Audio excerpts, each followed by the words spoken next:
안녕하세요. 저는 직장 생활하는 30대 기혼 여성입니다. 결혼을 하게 되면서 저도 누군가의 며느리가 되었고, 남일이라 생각했던 시댁 문제에서 벗어날 수 없었네요. 결혼 전에는 남편 하나 잘 만나면 다 끝나는 줄 알았는데, 결혼을 하고 보니까 시댁 잘 만나는 게 참 중요하다는 걸 알게 되었습니다. 저만 해도 남편과는 사이가 참 좋지만, 시어머니와 시누이 때문에 속 썩을 일이 많았거든요. 그러다 얼마 전 그런 시누이의 결혼식이 있으면서 집안이 한바탕 뒤집어지는 일이 있었어요. 제 딸에는 사이다 복수였는데 잘한 건지 잘 모르겠네요. 마무리가 좀 찝찝하거든요. 어쨌든 오늘은 그 이야기를 한번 해볼까 합니다. 남편과 저는 20대 중반에 지인의 소개로 만나 꽤 오랫동안 연애를 해왔습니다. 성격이나 취향이나 서로 잘 맞는다고 생각했고, 연애를 하면서도 별 문제 없이 잘 사귀었던 저희들은 나이가 차며 슬슬 결혼 이야기를 나누게 되었어요. 저희 사이에서는 결혼 이야기가 이미 기정사실되어 있었던 탓에 부모님의 허락만 받으면 될 일이었죠. 그런데 제가 예비시댁에 인사를 드리러 가기 전에 남편이 미리 할 말이 있다며 제게 신신당부를 하더라고요. 그게 내가 이걸 어떻게 말해야 할지 모르겠는데, 사실 우리 어머니가 좀 성격이 별나서 그래서 괜히 자기가 속상할 일이 생길까봐 걱정이야. 대체 뭘 그렇게 걱정해서 그런 말을 하는가 했더니, 시어머니가 보통 사람들이 대하기 불편한 부분이 있다고 하는 겁니다. 예전에 남자친구네 집안이 굉장히 잘 살았다고 해요. 그래서 어릴 적에 남자친구도 부족한 것 없이 누릴 거 다 누리고 잘할 수 있었다 했죠. 그러다 IMF가 터지고 갑자기 집안이 폭삭 망해버렸고, 그 후로는 지금까지 어려운 형편을 벗어나지 못하고 있다고 말했습니다. 대학 시절 여러 아르바이트를 하며 고생했던 남편의 이야기를 저도 알고 있었기에 집안 사정이 여의치 않다는 건 잘 알았지만, 어릴 적에 아주 잘 살았다고 하는 이야기는 저도 그때 처음 들었어요. 사실 옛날 일이 뭐가 중요해. 옛날에 아무리 잘 살았다고 해도 지금은 아무것도 없는걸. 그래서 말할 일도 아니라고 생각했는데, 우리 어머니는 좀 달라. 옛날에 잘 살던 그 시절만 기억해서 아직도 현실을 받아들이지 못하시거든. 옛날에 부잣집 사모님 소리 들으면서 살았던 게 잊혀지지 않으시나 봐. 그렇게 된 게 벌써 20년 다 되어가는데도 아직까지도 허세가 심하셔서 남들 앞에서 좋은 것만 보이고 싶어 하시고, 자기가 사정이 어려운 걸 보이기 싫어하셔. 남편과 어머니가 예전의 추억에 잠겨 현실을 받아들이지 못하시고 여전히 옛날에 잘 살았던 날들만 기억하고 사신다고 말했습니다.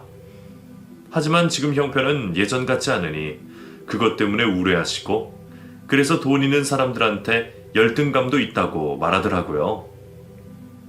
굳이 자기 어머니의 열등감 이야기까지 해야 하나 싶었지만, 남편이 저에게 그 얘기를 꺼낸 건 모두 다 저에 대한 걱정 때문이었습니다. 사실 저희 집이 남편 집안과 정반대의 상황이었거든요. 제가 어렸을 적에는 저희 집도 많이 어려웠어요. 그러다가 언젠가부터 운이 트였는지 제가 초등학교 지나면서부터 형편이 좋아지기 시작했습니다. 친정아빠가 운이 좋으신 건지 땅과 집을 사는 쪽쪽 값이 올라서 큰 돈을 벌었고, 그런 투자 수완 덕분에 재산이 금방 불어났어요. 한때는 단칸방에서 네 식구가 다 같이 살았던 적도 있었는데, 갑자기 큰 집으로 이사까지 갔으니 흔히 말하는 졸부가 되었던 거죠. 그렇게 더 이상 돈 걱정하지 않을 정도로 재산이 불어났지만, 저희 부모님은 그래도 어려웠던 시절의 기억을 잃지 않고 돈을 허투루 쓰지 않으셨습니다. 돈이야 있다가도 없고 없다가도 있는 거라고 하셨거든요. 그래서 저도 밖으로는 돈 있는 티를 내지 않고 남편처럼 아르바이트하고 스스로 용돈벌이하며 자랐어요. 하지만 저희 집에 여유가 있는 건 사실이었고, 남편은 그런 두 집안의 차이가 걱정인 듯 보였습니다. 아무래도 시어머니께서 저희 집이 졸부라고 고가워하실 거라는 걱정 때문이었죠. 그렇게 불안해하며 첫 인사를 드리러 갔던 날, 저는 적당한 선물을 고민하며 백화점에서 과일 바구니를 사들고 갔었습니다. 그 정도면 너무 부담스럽지도 않고 체면도 차리고 괜찮을 거라 생각했어요. 그런데 시어머니께서 제 선물을 보시더니 쓴소리를 하시더라고요. 너는 아무리 뭘 몰라도 그렇지. 결혼하겠다고 허락 맡으러 오면서 겨우 이거 하나 들고 오니? 과일은 나도 나가서 사 먹을 수 있는 건데 아휴 센스가 없는 건지. 무척 당황스러웠지만 제가 놀란 건 그 다음이었습니다. 어머니께서 저를 앉혀놓으시면서 구구절절 옛날 이야기들을 하시더라고요. 남편에게 미리 들었던 것처럼 옛날에 잘 살았던 이야기들 말이죠. 사실 우리 집이 지금은 주춤해서 그렇지 원래 이 정도가 아니었거든? 우리가 재산도 많고 동네 유명한 부자로서 엄청 잘 살았어. 옛날에는 명절 때마다 여기저기서 선물들이 쏟아져 들어오고 인사 들어오고 아주 난리였지. 그래서 나도 별별 선물들 다 받아봤었지만 이렇게 약소한 걸 처음 받아본다. 하고 다니는 거 보면 집이 어려운 것 같진 않은데 너 설마 우리 집은 무시하니? 예? 아니에요 어머니. 저는 그냥 처음 인사 오는 거라서 적당한 선물 고르다가 과일 바구니를 많이들 한다 그래서 한 거예요. 마음에 드시지 않으면 그냥 가져가고 다음번에 마음에 드시는 걸로 챙겨서 오겠습니다. 됐다. 이왕 산 거면 먹어야지. 가져가서 바꾸지도 못할 거 뭐하러 다시 가져가니? 아무튼 다음번에는 좀 제대로 된 거 가져오길 기대하마. 네, 신경 쓰겠습니다. 네가 이런 것만 봐도 내가 어떻게 너를 그냥 고분고분 받아주겠니? 선물 하나 센스 있게 고르지를 못하는데 아휴 내가 욕심을 많이 내려놨다 생각했는데도 며느리 욕심은 놓아지지가 않는 모양이다. 옛날 같았으면 어디 판검사 딸내미라도 드려야 수지타산이 맞는 건데 그래도 반대하겠다는 소리는 아니니까 안심하고. 뭐 자식이 있는 부모 있겠니? 네가 썩 마음에 들진 않지만 내 아들이 좋다는데 어쩌겠어. 그러니까 너도 앞으로는 알아서 예쁜 바느짓하고 좀 싹싹하게 잘해봐. 괜히 내가 너 허락해준 거 후회하지 않게. 알겠니? 제가 어느 정도 집안이어야 어머니께서 만족을 하셨을지는 모르겠지만 어머니께서는 원래 대단한 집안이었다는 고리적 이야기를 하시면서 제가 성에 차지 않는다고 말씀하셨습니다. 그러면서도 굳이 반대한다는 말씀은 하지 않으시더라고요. 그게 정말 아들이 좋아하는 여자라서 그런지 뭔진 모르겠지만 반대를 안 하신다고 하시니 감사해야 했죠. 그렇게 직접 만나본 시어머니는 확실히 허세가 심하고 허례허식이 있으신 분인 듯 했어요. 그래도 남편에게 미리 들어서 그런지 생각만큼 충격적이지는 않았죠. 무사히라고 해야 할지는 모르겠지만 그렇게 결혼 허락을 받아내고 난 얼마 뒤 저희는 양가 부모님을 모시고 본격적인 상견례를 하게 되었습니다. 상견례에서도 시어머니께서는 여전히 아들 자랑과 옛날에 얼마나 많은 땅과 재산이 있었는지를 자랑하기 바쁘셨지만 그걸 빼면 제게 트집을 잡거나 문제가 있을 만한 일은 없어서 다행이었어요. 저희 부모님도 시어머니 자랑에 좀 질리신 듯 했지만 나쁘게 보진 않으셨죠. 그렇게 결혼 문제도 저희들끼리 알아서 하는 걸로 하고 서로 인사를 잘 마치고 끝났다고 생각했습니다. 그런데 상견례가 끝나고 나중에서야 시어머니께서 갑자기 예물 이야기를 하시더라고요. 내가 우리 며느리 좋은 거 좀 해주고 싶어서 말이다. 다이아 좋아하니? 다이아 세트 하나 해줄까? 아니에요 어머님. 저희 예물 예단 안 하기로 얘기 끝냈잖아요. 저 안 받아도 괜찮아요. 그래도 할 건 해야지. 네가 아직 어려서 뭘 몰라서 그러는데 그런 비싼 예물은 결혼할 때 받아두는 거야. 너희들끼리 돈 모아서 결혼한다고 해도 계속 저축하기 바쁠 텐데 언제 이런 거 사보겠니? 여자는 목걸이 세트 정도는 있어야 해. 그러니까 내가 해주마. 저 정말 괜찮은데요 어머니. 저는 보석 같은 거 잘 하지도 않고요. 어른이 해주겠다고 하면 감사하게 받으면 되는 거지. 너는 또 왜 싫다 그래? 아 참 이해가 안 되네. 어머님께서 왜 갑자기 예물을 해주겠다고 하시는진 모르겠지만 솔직히 제 입장에서는 받고 싶지도 않고 부담스럽기만 했습니다. 애초에 시댁에서 도와주실 형편이 안 되는 걸 알고 일부러 어른들 도움 없이 저희들끼리 결혼 준비하기로 했거든요. 그래서 저희 힘으로 하겠다고 예물 예단도 없이 간소하게 진행하기로 한 건데 이제 와서 갑자기 시어머니가 예물 얘기를 꺼내시면 저는 오히려 당황스러울 뿐이었어요. 받기만 할 수 없으니 저희 집에도 말씀을 드려야 할 텐데 금액 맞추고 준비하다 보면 또 힘들어지니까요. 그래서 정말 괜찮다고 거절하는데도 어머니께서는 끝까지 고집을 피우시더라고요. 어머님, 저 정말 괜찮아요. 마음만 받겠습니다. 이래놓고 나중에 아무것도 안 해줬다고 하려고? 그러지 말고 내가 해준다고 할 때 받아둬라. 나도 며느리한테 뭐라도 해줘야 나중에 시어머니 대접 받지 않겠니?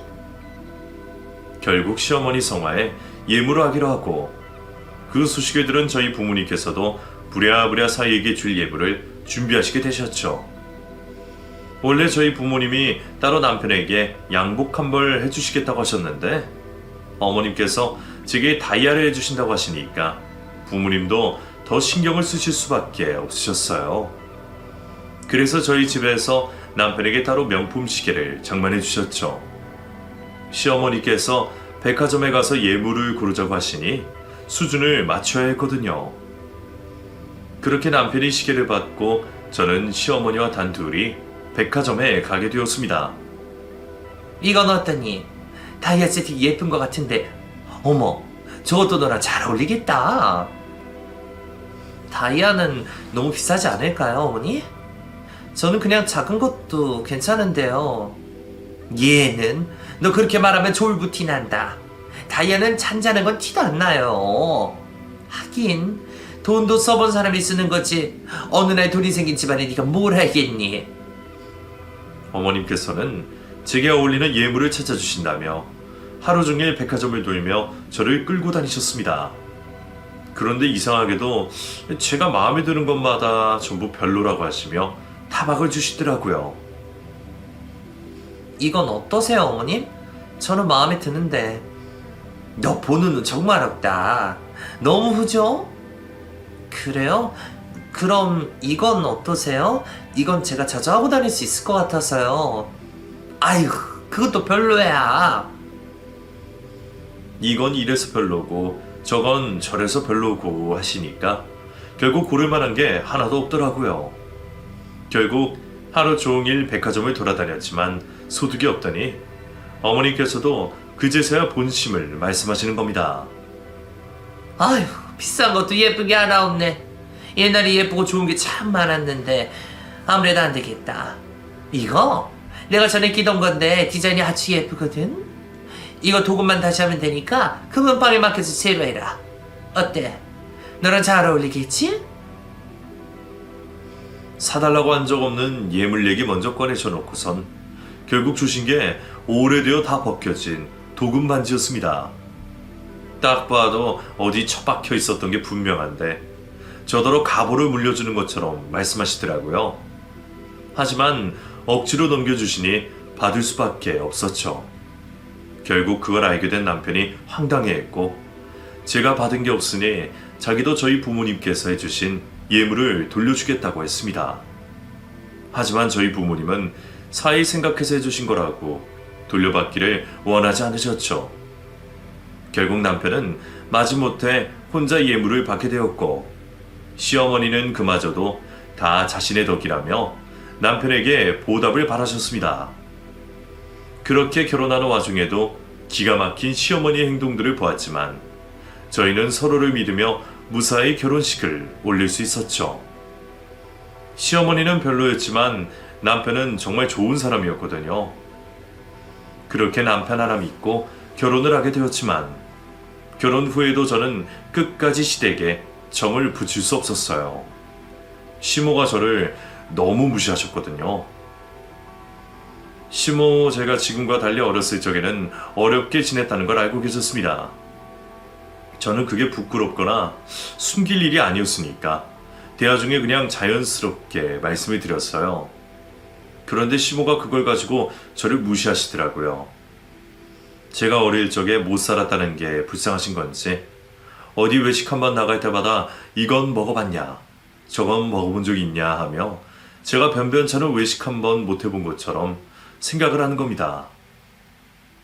이거 남은 거 너 다 먹어라. 저 배불러요, 어머님. 많이 먹었어요. 그래도 먹을 수 있을 때 더 먹어. 어려서 어렵게 자라서 이런 거 뭐 제대로 먹어보기나 했겠니? 그게 먼저가 아니구나. 너 이런 거 먹어본 적은 있어? 없지? 그러니까 배불러도 억지로 먹어. 시모는 제가 어려서 뭘 제대로 못 먹어보고 변변한 취미도 없이 불쌍하게 자랐다고 생각했습니다. 그러면서 자기 자식들은 어려서부터 산의 진미 다 먹고 영어 유치원 다니며 귀하게 자랐다고 저와 비교를 하며 무시를 하시더라고요. 자기들은 그 옛날에 비행기를 탔었다며 저더러 해외여행은 가봤냐는 말까지 하며 정말 별 말도 안 되는 걸로 유치하게 굴었죠. 그런 시모만으로도 짜증이 났는데 시모를 똑 닮은 시누이는 더 얄미웠어요. 시모 성격을 고스란히 닮았는지 시모가 저를 그렇게 무시하실 때마다 옆에서 죽이 맞아서는 저를 같이 무시하곤 했었거든요.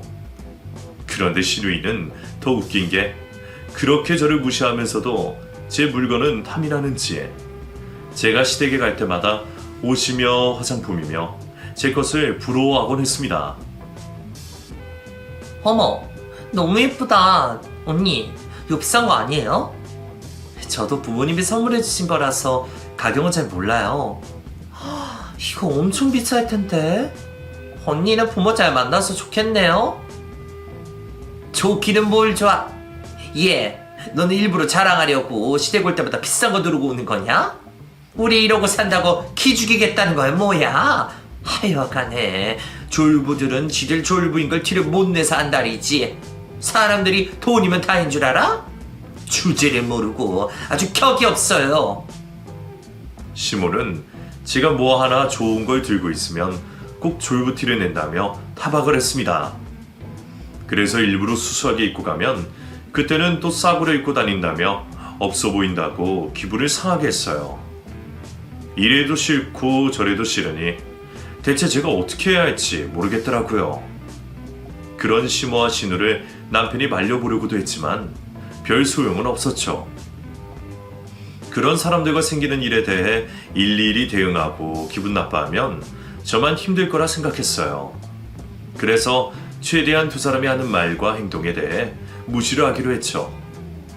그런 생활을 한 1년 정도 하게 되자 시모와 시누가 뭐라고 하든 태연하게 넘길 수 있는 정도가 되어 있었습니다. 그쯤 되니 앞으로 두 사람에게 화를 내거나 기분 나빠할 일은 없을 거라고 생각했죠. 그런데 그건 저의 착각이었습니다. 제가 생각하는 것 이상으로 개념이 없는 시모와 시누이에게 결국은 화를 내게 되었거든요. 제가 두 사람에게 화를 내게 되었던 날은 저희 오빠의 결혼식 날이었죠. 화는 오빠 결혼식 날 벌어지게 된 일 때문에 내게 되었지만 사실 그 전부터 시모와 시누는 저희 오빠 결혼식을 가지고 제 신경을 긁고 있었습니다. 저희 오빠의 결혼식 장소를 트집 잡으면서 말이에요. 오빠는 저와 다르게 호텔 예식장에서 결혼식을 올리게 되었는데 사실 양가 능력에 맞게 하는 상황이었어요. 그런데 그걸 가지고 또 졸부가 돈 자랑하며 졸부티를 낸다고 하는 겁니다. 얘 현아야, 너희 오빠 호텔에서 결혼한다며? 안 그래도 제가 오늘 말씀드리려고 했는데 어떻게 하셨어요? 뭘 어떻게 하니? 사돈이 누구 약을 올리듯이 말하니까 알 수 있었지. 네? 저희 어머니께서요? 저희 친정엄만 절대 그런 성격이 아니었습니다.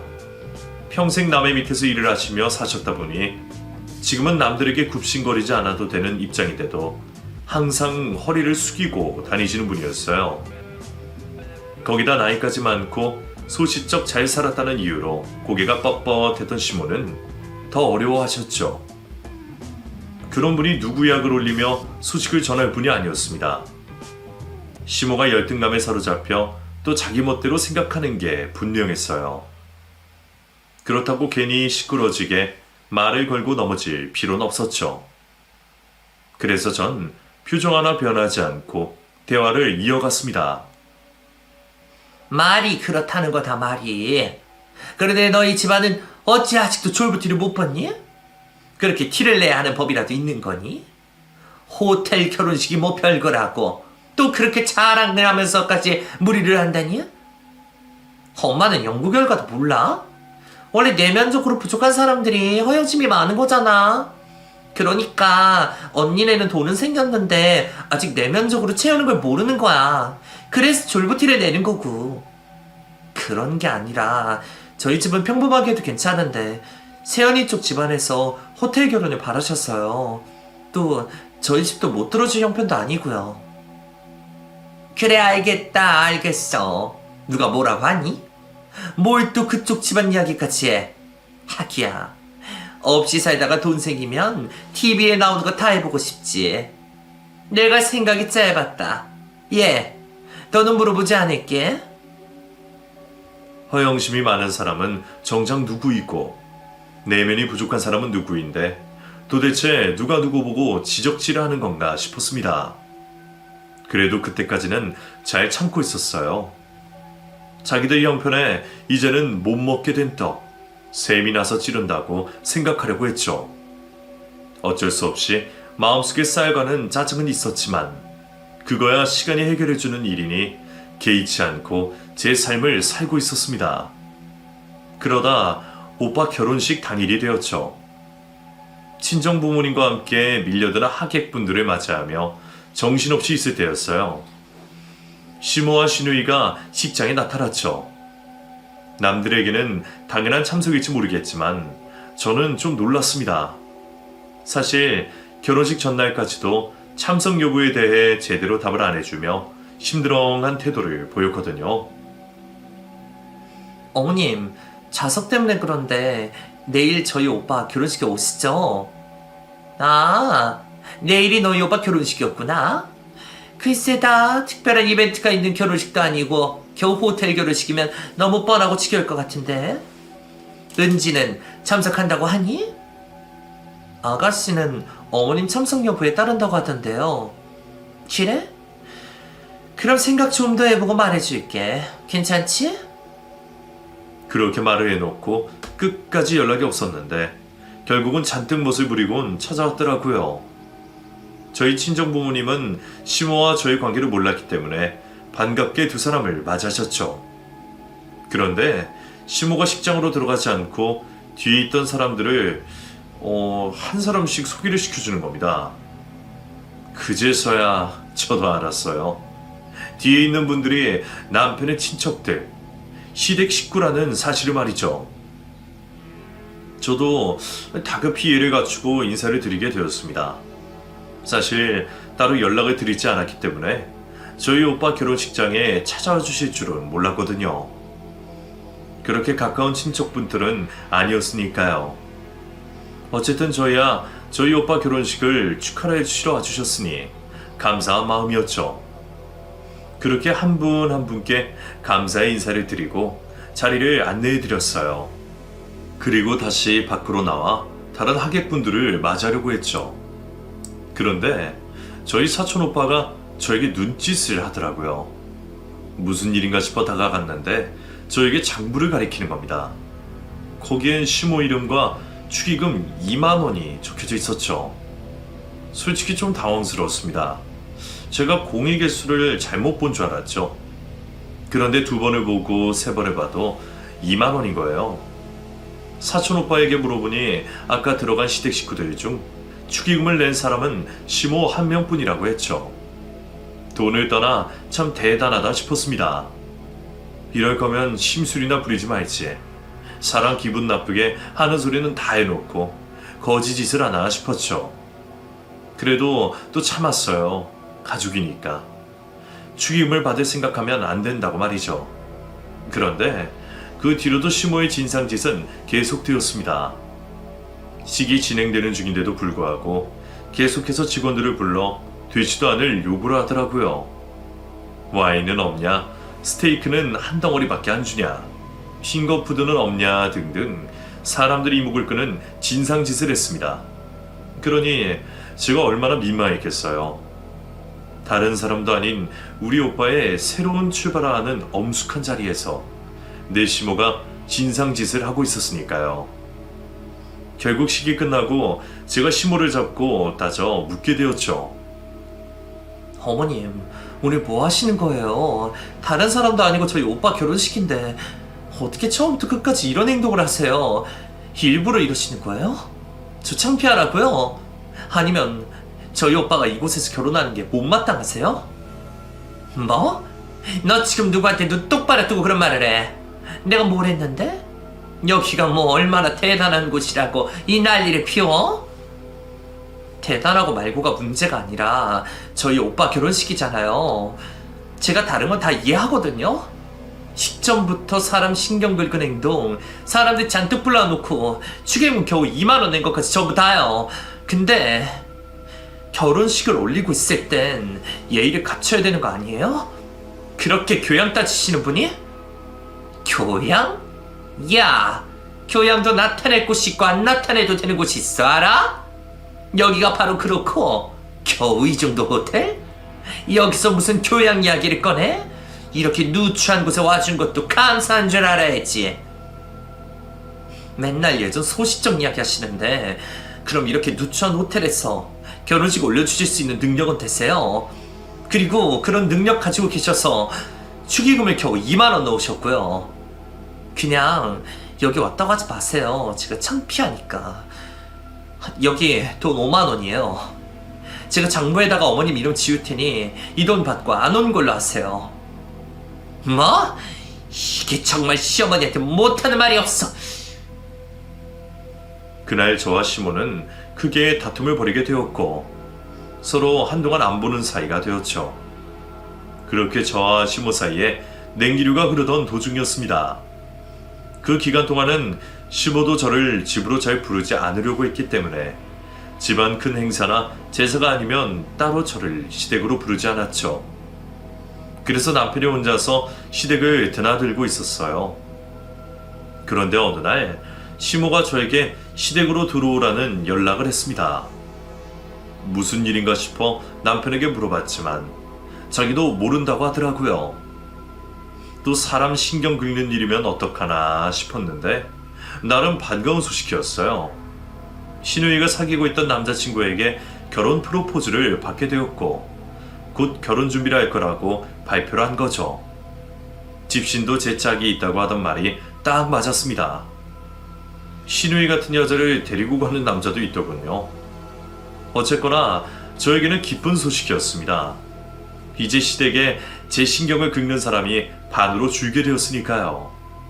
거기다 이제 자기 편들어줄 사람 없으니 시모의 극성맞은 성격도 이제 좀 덜하나 싶었죠.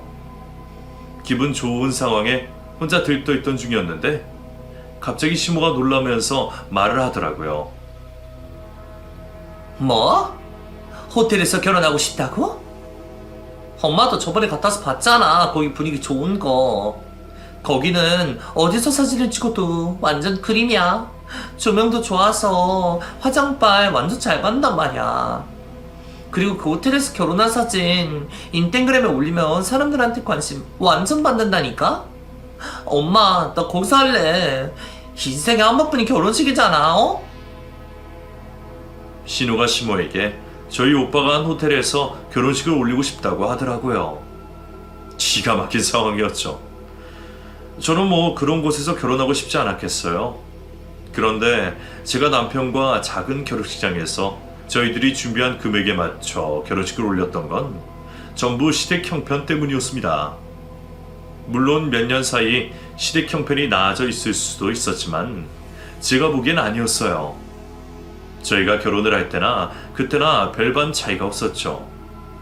그런 상황에서 호텔에서 결혼식을 올리고 싶단 말을 한다니 제정신인가 싶었죠. 그런데 더 웃겼던 건 시모가 제 눈치를 보면서 대답을 망설이고 있었다는 겁니다. 안 그래도 제 앞에서 으스대는 걸 좋아하는 시모였는데 저희 오빠 결혼식 일로 저와 다투고 난 뒤였으니 더 저를 의식을 하는 것처럼 보였죠. 그래도 설마 싶었어요. 현실적으로 한두 푼 드는 일이 아니었으니까요. 그러면서도 저도 시모가 어떤 결정을 내리나 싶어 뚫어져라 시모를 쳐다보고 있었죠. 야, 이은지, 무슨 말도 안 되는 소리를 하고 있어. 네가 3살 먹은 애기야? 하고 싶다고 다 해야 돼? 결혼까지 하는 애가 집안 형편을 생각해야지. 쓸데없는 소리 하지 말고 너랑 매부될 사람 둘이 알아서 결혼 준비해. 내 결혼식이야. 내가 알아서 할게. 그리고 오빠가 돈 대줄 거야? 아니잖아. 엄마가 할 수 있다면 하는 거지 왜 오빠가 껴들어? 너희들 조용히 못해? 그래 해. 호텔 결혼이 별거니? 하고 싶으면 하는 거지. 안 그래도 누가 자기 가족 중에 호텔 결혼시켰다고 목에 힘이 빡 들어가 있던데 아주 잘 됐네. 그런 거 별거 아니라는 걸 보여줄 수도 있겠고. 그런데 우리가 하고 싶다고 할 수 있나? 우리 차에 될 사람 어르신들께도 여쭤보고 결정해야지. 혹시 모르니까 너가 인사드리러 가서 두 분께 먼저 말씀드려 놔라. 우리는 호텔에서 결혼하고 싶다고. 엄마, 지금 무슨 말씀하시는 거예요? 호텔에서 결혼하는 게 한두 푼 드는 줄 아세요? 돈이 얼만데? 은지 제가 벌어놓은 돈이 많은 것도 아니잖아요. 우리 집 형편이 넉넉한 것도 아니고. 조용히 해. 네가 우리 집 형편을 어떻게 알아? 다 알 수 있어. 호텔 결혼 별거 아니니까 괜히 호들갑 떨지 마라. 신우이에게 말을 하는 건지 저에게 말을 하는 건지 시모는 저를 쳐다보며 호텔에서 신우이 결혼식을 올리겠다고 말했어요. 시댁 형편을 어느 정도 알고 있는 저로서는 그런 모습이 객기로밖에 보이지 않았습니다. 호텔에서 결혼을 한다고 저나 저희 집안을 이기는 게 아닌데 왜 저렇게까지 하나 싶었죠. 그래도 나름 시모가 머리를 썼던 게 호텔 결혼식이 취소될 여지를 남겨두었더라고요. 사실 시매부가 될 집안에서 부담이 된다고 말한다면 시모 입장에서는 저에게 으스댈 만큼 으스대고 자존심 구겨지지 않으면서도 취소를 할 수 있었으니까요. 아마 그 점을 노리고 시모가 호텔에서 결혼을 하겠다고 말한 것 같았습니다. 그런데 이걸 어쩔까요? 신우이의 사도 어르신들께서 흔쾌히 수락을 한 겁니다. 그쪽 집안도 형편이 여유로운 편은 아니었지만 아들도 외아들인데다가 그 정도 결혼식을 올릴 만큼의 준비가 되어 있었던 거죠. 사돈댁에서 호텔 결혼에 찬성했다고 하자 시모만 똥줄이 타게 되었습니다. 신우이는 자기 엄마 발등에 불이 떨어진 것도 모르고 신이 나 있었고요. 저는 그 재미있는 상황을 남편을 통해 전달받고 있었습니다.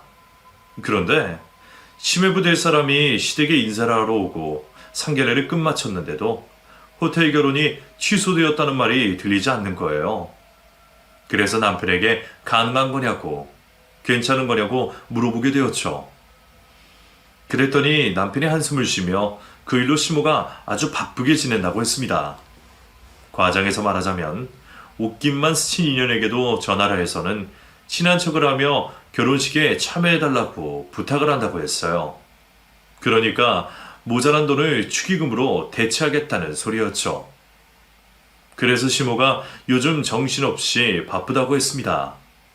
우선 이번 결혼식만 어떻게든 넘어가 보자는 식으로 사람들을 만나고 끌어모으고 있다고 했죠. 그때까지는 저도 별 생각이 없었어요. 그저 먼 발치에서 벌어지는 남의 일이라고 생각하고 있었죠. 그러다 시모가 저희에게 무리한 요구를 하면서 잊고 있었던 오빠의 결혼식 날 감정이 다시금 떠올랐습니다. 돈이 부족했는지 시모가 저희에게 신우의 결혼식에 대한 분담금을 내놓으라고 했거든요. 내가 너희들이 알아서 먼저 할 것 같아서 이제까지 아무 말 안 하고 있었는데 이러다간 정말 가만히 지켜만 보고 있을 것 같아서 내가 먼저 말을 꺼내마. 니들 은지 결혼식에 아무것도 안 해줄 거냐? 하나뿐인 네 동생이고 네 신우인데. 엄마, 그게 무슨 말씀이세요? 저희가 가전제품도 선물했고 이 사람이 따로 선물을 챙겨줬는데. 그거 말고 네 동생 결혼식 비용 말이야. 엄마가 혼자서 그 부담을 다 해야 되겠니? 자식된 도리로 내 입에서 말이 나오기 전에 도움이 얼마나 필요한지, 얼마나 도와줄 수 있는지 말을 해야지. 어머님, 제가 호텔에서 결혼식 하자고 등 떠민 것도 아니고 이 사람이 말리기까지 했잖아요. 그런데 저희가 왜 그 결혼식에 분담금을 내요? 낼 거면 결혼 당사자들이 내야지. 걔들은 각자 하객들 불러오고 다른 데 쓴다고 돈을 또 썼잖니. 아무래도 돈이 부족할 것 같은데 너희가 그 부족한 돈 좀 채워 넣어라. 엄마, 내가 이럴 것 같아서 하지 말자고 말렸던 거예요. 그러면 미안해서라도 이런 말 쉽게 하시면 안 되죠. 그럼 나보고 어쩌라는 거야. 이제 돈 나올 것도 없는데 지금 사람들한테 빌려서 호텔에 낼 돈 다 낸 상황인데 뭘 어떻게 하라고. 그러게 분수에 맞게 행동을 해야죠. 이게 뭐예요? 도대체 호텔 결혼식이 뭐길래 이렇게까지 하시냐고요. 무슨 말씀을 하시든 저희는 그 모자란 돈 못 냅니다. 은지 보고 알아서 해결하라고 하든지 엄마가 알아서 해결하세요. 호텔 결혼 내가 하고 싶어 하니? 전현이 호텔 결혼한 것 가지고 시건방지게 구니까 곧 납작하게 주고 한 거지. 지금 내가 이렇게 쇠가 빠지게 돌아다니고 전화하는 게 누구 때문인데? 다 쟤 때문이라고. 현아, 너 이런데도 가만히 지켜보고 있을 거야? 이게 다 너 때문인데? 왜 또 저를 걸고 넘어지나 싶었습니다. 아들이 말리는 호텔 결혼식을 진행시킨 건 시모 자신인데 말이죠. 자기가 원하는 대로 상황이 돌아가지 않자 짜증이 난 시모는 엄한 곳에 화풀이를 하고 있었어요. 물론 남편이 똑같이 화를 내고 있었기 때문에 제가 나설 필요는 없었죠. 그런데 밀려오는 짜증은 어쩔 수가 없더라고요. 그래서 시모에게 크게 한 방 먹일 준비를 하게 되었습니다. 복수에 대한 아이디어는 시모가 한 행동에서 참고를 했죠. 축의금 빵꾸가 나지 않게 매일같이 지인들에게 연락을 하며 참여 여부를 확인하고 있는 시모와 이전 저희 오빠 결혼식장에서 한 시모의 행동에서 영감을 받았거든요. 그렇게 결혼식 날을 기다리는 신우이와 시모처럼 저 역시 그날을 기다리게 되었죠. 그렇게 기다리고 기다리던 대망의 신우이 결혼식 날이 되었습니다. 그날의 주인공인 신우이와 식장 비용으로 인해 똥줄이 타고 있는 시모만큼이나 저도 이른 아침부터 바쁘게 움직이고 있었죠. 시모처럼 저도 연락을 돌려야 할 곳이 엄청나게 많았거든요. 시모가 저희 오빠 결혼식에 했었던 것처럼 저도 수많은 친척분들과 지인들을 불러 그날의 결혼식을 망치기로 했던 거죠. 눈에는 눈이고 이에는 이라고 생각했습니다. 그래서 제가 부른 친척분들과 지인들에게는 따로 축의금을 챙기지 않아도 된다고 했고 호텔 결혼식장에서 맛있는 식사 먹으며 신우이 결혼을 축하해달라고 했죠. 그렇게 아침 대바람부터 전화를 돌리며 참석 인원을 확인해보니 총 90명 가까이가 되더라고요. 그 정도면 시댁 쪽 보증 인원의 절반은 되는 것 같아 시모를 제대로 굴려먹을 수 있겠다 싶었죠. 신우이 호텔 결혼식으로 인해 식대값만 해도 인당 15만 원이다 보니 90명 가까이 되는 인원들이 축의금을 내지 않는다면 시모 입장에서는 손해도 그런 손해가 없었습니다. 신우이 결혼식을 마친 후 마이너스가 되어 있는 계산을 보고 넋이 나가 있을 시모 모습을 상상하며 웃음이 벌써부터 새어나오기 시작했죠. 무조건 제가 데리고 온 하객들이 자리에 앉아 식사를 해야 되었기에 일찍이 집을 나섰고 제 초대를 받고 온 하객들을 맞이하게 되었습니다. 시모는 신우이와 함께 먼저 식장에 도착해 찾아오는 하객들을 맞이하고 있었지만 그때까지도 사람들 머리 숫자를 세며 돈 계산에 여념이 없었죠. 그래서 누가 누구고 어떤 인연으로 결혼식장을 찾아온 사람인지 신경 쓸 정신도 없었어요. 그 덕에 저도 제가 부른 하객들을 무사히 결혼식장 안쪽으로 보낼 수가 있었죠. 그런데 아침에 일어나 전화를 돌리며 계산했을 때만 해도 90여 명 정도가 되던 사람들인데 가족이나 연인을 데리고 온 사람들까지 있어 그 숫자가 100명이 되어 있었습니다. 저야 숫자가 많으면 많을수록 좋은 상황이었으니 상관이 없었지만 말이죠. 그렇게 제가 부른 하객들을 다 들여다보내고 룰루랄라 하고 있었는데 시모가 제 곁으로 와서는 말을 걸어왔습니다. 자신이 생각한 것보다 하객들이 많이 온 것 같다며 신이 난 채로 말이죠. 너 봤니? 우리 쪽 하객들 엄청나게 많이 온 거? 이것도 내 연락처에 있던 사람들 1000명밖에 안 되는 숫자인데 이렇게도 많이 왔네. 이럴 줄 알았으면 남산 밑에 있는 호텔로 잡고 홀도 더 큰 걸로 잡을 걸 그랬나 봐. 원래 결혼식은 축하받으라는 거지 돈 남기려고 하는 게 아니잖니. 그런데 우리 쪽 하객이 너무 많이 와서 축의금만으로도 이 결혼식하고 남을 것 같다. 거기다 또 우리 쪽 하객들이 전부 다 손이 크잖니. 다들 소시적에 한 가닥씩 했던 사람들이니까. 그러게요. 하객분들 정말 많이 왔네요. 사실 전 아가씨가 이 호텔에서 결혼식 올리겠다고 해서 얼마나 걱정했는지 몰라요. 저희 오빠 결혼식 할 때 든 비용을 제가 알잖아요. 그런데 어머님, 안쪽은 들여다보셨어요? 좀 늦게 오신 분들은 자리가 모자라 보이시던데. 뭐? 그 정도라고? 그러진 않을 텐데. 어머, 자리에 못 앉은 분들이 왜 이렇게 많아? 우리가 인원을 딱 맞춰서 하긴 했지만 그래도 여유있게 인원을 잡았는데. 아무래도 제가 부른 인원이 너무 많았나 봐요. 어머님 말씀처럼 축하하는 날이니까 사람이 많으면 많을수록 좋을 것 같아서 좀 많이 불렀는데 대충 보니까 제가 부른 하객들은 일찍 와서 다 자리를 잡은 것 같아요. 이거 어쩌죠? 시모는 자신의 한 행동이 있어서 그런지 제가 하는 말을 곧장 알아듣는 것 같았습니다. 제가 하객을 좀 데리고 왔다는 말에 화들짝 놀라며 결혼식장 안쪽을 다급히 들여다보고 있었죠.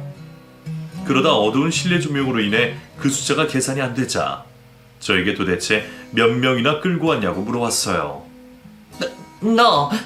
네가 데리고 온 하객이 몇 명인 거야? 제가 연락드린 분들은 90여 명 정도 되는데 몇 분들이 가족이나 연인을 데리고 오셔서 딱 100명 채웠어요. 하객 100명 쉽지 않은 인원인데 저 정말 잘했죠? 우리 아가씨 결혼식 분위기 너무 좋을 것 같지 않으세요? 완전 축제 분위기일 것 같아요. 저 혼자 오버를 하며 결혼식장 안쪽을 들여다보고 있었는데 시모 얼굴이 울그락불그락 새빨개져 있었습니다. 그러면서 겨우 화를 참아내며 저에게 나지막히 축의금 대해 물어보더라고요. 너 저번 네 오빠 결혼식 일 가지고 나한테 복수하려고 이렇게 한 거니? 그렇지 않고서야 네 신우 결혼식에 100명이나 부를 이유가 없잖아. 어? 이거 복수하는 거 맞지? 어머님, 그렇게 말씀하시면 제가 섭섭하죠.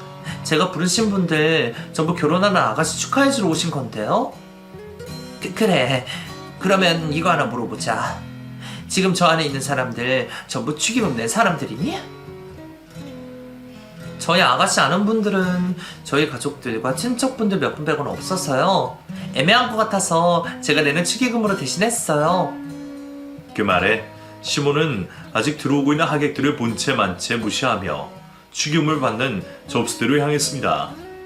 그리고는 장부를 확인하기 시작했죠. 그런데 웬일인지 시모가 조용했습니다. 물론 자기 딸 결혼식이니까 제 머리채를 잡는 소동까지는 버리지 않겠지만 소리 정도는 빽 하고 지를 줄 알았거든요. 그런데 조용해도 너무 조용한 거예요.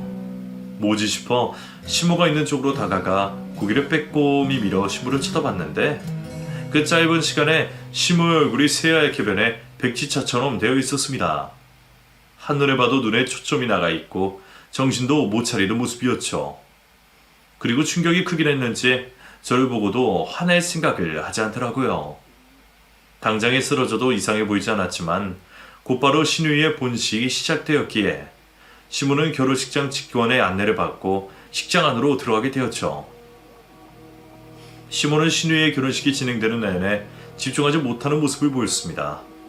사람 100명분의 축의금이 빵꾸가 나는 게 그렇게 걱정이 되었나 봐요.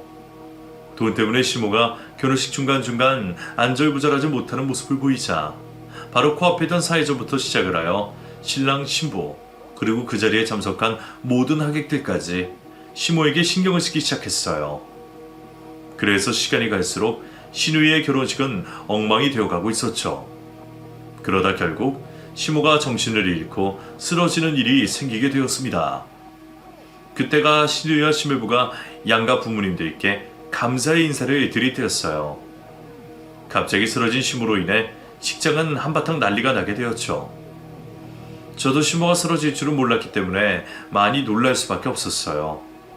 그래도 다행히 하객분들 중 의사이신 분이 계셔서 응급조치를 취할 수 있었죠. 의사분께서는 시모가 스트레스나 긴장 상태로 인해 잠시 의식을 잃은 것 같다며 크게 걱정할 만한 상황은 아니라고 했습니다. 저도 다행이라 생각했어요. 시모가 잘못되는 것까진 바라지 않았으니까요. 그래도 혹시 모르는 상황이라 신고를 받고 출동한 119 구조대와 함께 시모를 병원으로 모시고 가게 되었습니다. 남편은 엉망이 된 신우이의 결혼을 마무리 지어야 했으니 제가 시모를 따라 구조대 차량에 오르기로 했죠. 그렇게 병원을 가던 중 의식을 찾은 시모는 눈을 뜨자마자 알 수 없는 말을 중얼거리기 시작했습니다. 그 중얼거리는 말을 들어보니 결혼식장 돈에 대한 이야기였죠. 구조대원이 정신이 드냐며 몇 가지를 물어보는데도 불구하고 시모는 자기 할 소리만 하며 계속 돈 이야기를 하고 있었습니다. 환자분, 정신이 드세요? 몇 가지 확인할게요. 혹시 어떻게 쓰러지셨는지 당시 상황 기억나세요? 아휴, 이러면 안 되는데. 사람 100명 모이면 못해도 1,500인데. 그러면 내가 부른 하객들이 돈을 얼마나 내야 되는 거야? 지금 이럴 게 아니라 사람들이 결혼식 나가기 전에 가서 축의금 조금씩만 더 내달라고 해야 하는데, 그런데 그렇게 하면 메꿀 수는 있는 건가? 아니면 걔한테 미안하다고 잘못했다고 사정이라도 해야 하는 건가? 아유. 제가 곁에 있는 줄도 모르고 시모는 혼자서 한참 동안 돈을 가지고 중얼중얼거렸습니다. 돈을 먼저 찾는 걸 보니 크게 다치지 않은 것 같아 마음이 놓였어요. 그리고 웃음도 터져나왔죠. 이 정도면 받은 만큼 돌려준 것 같았습니다. 아니, 받은 것보다 더 했다고 봐야죠. 신우의 인생의 한 번뿐의 결혼식은 엉망진창이 되었고 시모는 사람들 앞에서 쓰러지기까지 했으니까요. 이 정도면 저도 만족스러웠습니다. 그래서 그만하기로 했어요. 이러다 정말 시모를 잡을 것 같았거든요. 때마침 옆에 있던 구조대원 분께서 저에게 말할 기회를 주셨죠. 보호자분, 혹시 환자분께서 쓰러지시기 직전에 정신적으로 큰 충격을 받으셨나요? 저희가 병원 도착해서 환자분이 어떤 상황인지 설명을 해야 하는데 소통이 안 되네요. 전부터 이러셨어요? 아니요, 그건 아닌데 제가 말씀드려 볼게요. 어머님, 저예요. 정신이 좀 드세요? 어머님 쓰러지셨는데 병원 가서 검사 받으셔야 된대요. 여기 구조대원분이 하는 말에 대답 좀 하세요. 그 돈 제가 대신 해결해 드릴 테니까요. 아가씨 결혼 비용 제가 분담하겠다고요. 제 입에서 돈을 해결해 주겠다고 하자 시모는 정신이 번쩍 드는 것처럼 고개를 세워 저를 쳐다봤습니다. 뭐라고? 너 지금 뭐라고 했니? 네가 비용 대신 내주겠다고? 저기 구조대원 아가씨, 아가씨도 내 며느리가 하는 이야기 들었죠? 방금 돈 결혼식 비용 해결해주겠다는 말 분명 들었죠? 어머님, 거짓말 아니니까 이분께 재차 물어보지 마시고 이분이 묻는 말에만 대답해주세요. 아시겠죠? 시모는 그제서야 신이 난 듯이 구조대원 분께서 물어보는 대답에 성실하게 대답을 했습니다. 그리고 병원에 도착하여 간단한 검사를 받게 되었죠. 검사를 받는 중간중간 대기를 하던 시모는 계속해서 저에게 정말로 비용을 분담해 줄 거냐며 물어왔어요. 저는 겨우 웃음을 참아내며 손가락까지 걸고 돈을 내주겠다고 약속을 해줬고요.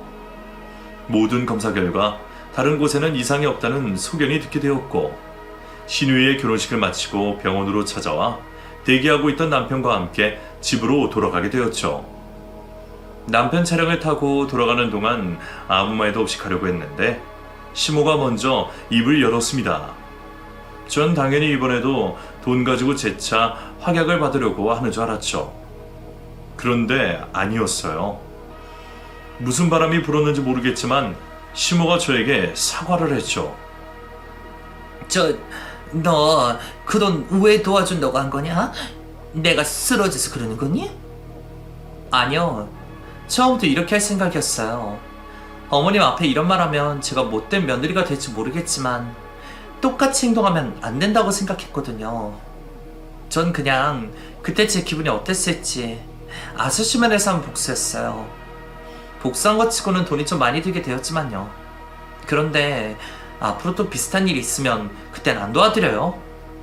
그리고 저 이제 참고만 있지 않을 거예요. 그렇게 아세요. 미안하다. 네? 어머님, 방금 뭐라고 하셨어요? 미안하다고. 내가 나이만 많이 먹지 자식이 너희보다 더 생각 없이 행동했구나. 솔직히 네가 도와주겠다고 하기 전에는 이런 생각이 들지도 않긴 했는데 네가 그 큰 돈을 도와주겠다고 하니까 오만 생각이 다 들더라. 네가 왜 이렇게까지 했을까? 또 내가 무슨 짓을 하고 있었나? 이런 잡다한 생각이 다 들었어. 결국 다 내 잘못이었다는 걸로 결론이 모아졌고, 돈 도와줘서 이런 거 아니다. 내가 정말 잘못한 짓이 많다고 생각이 들어서 그래. 그러니까 내가 잘못했다. 용서해라. 조금도 예상하지 못한 시모의 모습에 저도 당황했고 운전을 하던 남편도 크게 놀랄 수밖에 없었어요. 약해진 시모의 모습을 보게 되자 제가 복수를 너무 심하게 했나 싶었습니다. 그래서 어떻게 무슨 반응을 보여야 하는 건지 모르겠더라고요. 우선 저도 시모에게 일부러 복수를 기획한 것에 대한 잘못을 구했습니다. 그리고 시댁에 도착할 때까지 서로 아무 말 안 하고 조용히 가게 되었죠. 그날 이후 시모는 많이 변한 모습을 보였어요. 물론 허세가 없어지진 않았지만 적어도 제 앞에서는 절대 허세를 부리지 않았죠. 그리고 아직 정신을 못 차린 신우를 시모가 혼내주며 관리를 해줬습니다. 갑자기 변해버린 시모를 보며 신우이는 당황했지만 이제 집안에 자기 편이라고는 한 명도 없으니 입을 다물게 되었죠. 그래서 시댁이 예전보다는 많이 조용해요. 저도 조용한 지금이 어색하기만 하고요. 그래도 괴롭히는 사람이 없으니 좋긴 좋습니다. 아직 사건이 일어난 지 얼마 되지 않아 시모와 어색한 분위기인데 언제까지 이렇게 지낼 수는 없으니 얼른 분위기를 바꿔보려고요. 저와 시모 사이가 좋아진다면 제 사연 동영상에 글을 남기도록 하겠습니다. 그럼 저는 이만 인사드리고 들어가 보도록 할게요. 제 글을 읽어주셔서 감사합니다.